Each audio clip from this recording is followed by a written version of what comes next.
Well, it makes no sense to me whatsoever. This was the West Wing. When I went to the White House a few months ago, they had my name as Toensing Victoria, and the guards would not accept it until somebody corrected it that it was Victoria Toensing, that there were no logs and there were no video cameras. That makes no sense whatsoever. Forget I was a drug prosecutor, federal drug prosecutor. No fingerprints on the container? No, no way. That's something happened in that investigation, and we will find out about it.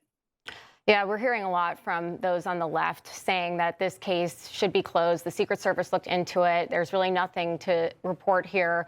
But Joe, what do you say to that? Because Americans want to know. I mean, this was an illegal substance in the White House, and we still haven't gone down to the bottom of it. I mean, it's really beyond. In the White House, yeah. Okay? Well, here's the thing about each one of these cases. I think it's fascinating that they chose these three. Each one of these involves a failure of security at an institution. In the White House, a failure of security actually in the White House. At the Supreme Court, a failure of security around draft opinions.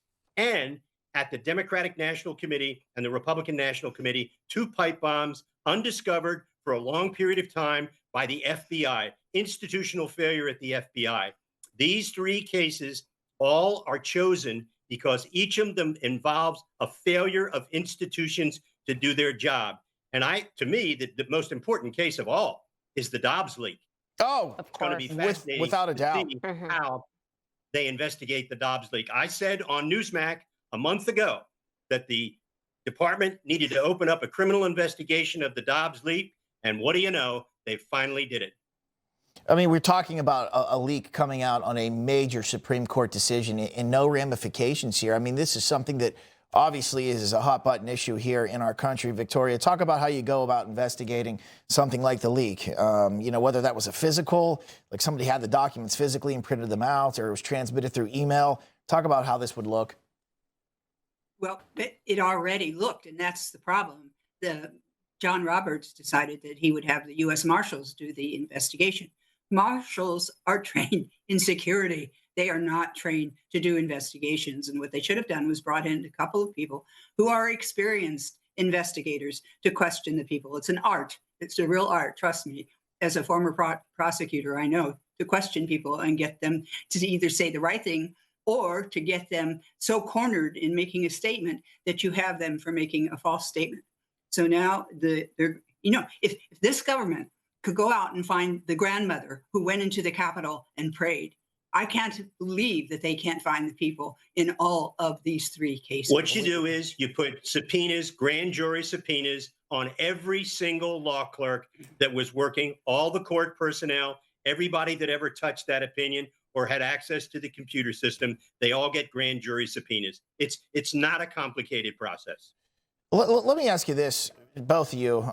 Joe, you take it first here. This cocaine thing, do you think it's the person behind the cocaine is what they're really trying to hide? Do you think that's what it is? Absolutely. They clearly knew or just had good reason to know who the person was, because I agree with Victoria. The fact that there's no surveillance video, there's no fingerprints anywhere, it's nonsense. The West Wing. It's absolute utter nonsense. It's laughable, honestly. I think the Secret Service covered it up. Remember, this was the Secret Service run by the woman that Dick Cheney thought was the best thing that ever happened to the Secret Service. So, this was the clown who ran the Secret Service that ran this investigation. So there's going to be an investigation of the investigators. That's what's going to happen. Yep.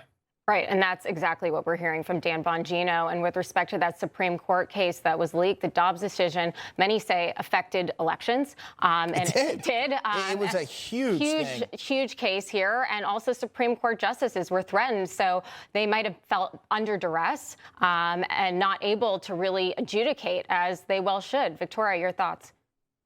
Well, that's why it's against the law to threaten members of the court while they are deliberating or while they are in their buildings.